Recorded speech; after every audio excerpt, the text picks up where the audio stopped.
حصة مرحبا قدر ورحابة مرحبا والعود الازرق كل ضيفانه يجيها مرحبا في محفل اللي جمال ربوعه ولابه كل حقوة المعالي والله انه يعتليها كل حقوة المعالي والله انه يعتليها يا نهار اللي على العليان شاعودك شبابه ماشي درب المعزة والمشالح مرتديها يا سمي العادة رسوك بالفعول وبالتشابه يا ولد عم له العسرات باطحت يدها والله اني قلتها باسمي ولاحي بالنيابة من شرايط فكرية اللي كل جزلة تعتنيها مرحبا وعداد ما ناضت بروقه في سحابه والله انها ليلة مبطي وحنا نحتريها والله انها ليلة مبطي وحنا نحتريها يا الله اللي كل شي بحكمته والهالمهابة جمل اللي لا وقف من دون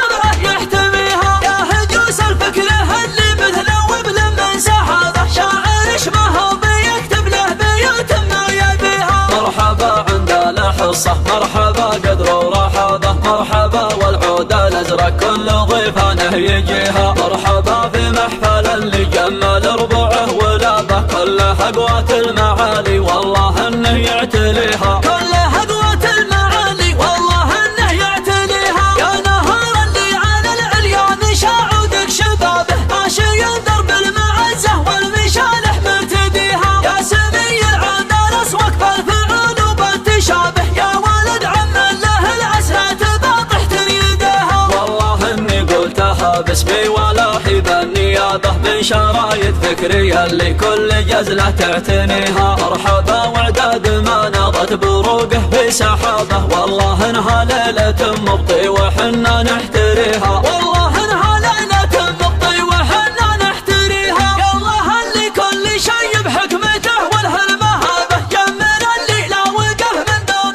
رضعه يحتميها يا هجوس الفكره اللي مثله وبل من سحابه شاعر شمه بيكتب له بيوت ما يبيها مرحبا عند الحصة مرحبا قدر ورحابة مرحبا والعود الازرق كل ضيفانه يجيها مرحبا في محفل اللي جمال ربوعه ولابه كل حقوة المعالي والله انه يعتليها كل حقوة المعالي والله انه يعتليها يا نهار اللي على العليان شاعودك شبابه ماشي درب المعزة والمشالح مرتديها يا سمي العادة رسوك بالفعول وبالتشابه يا ولد عم له العسرات باطحت يدها والله اني قلتها باسمي ولاحي بالنيابة من شرايط فكرية اللي كل جزلة تعتنيها مرحبا وعداد ما ناضت بروقه في سحابه والله انها ليلة مبطي وحنا نحتريها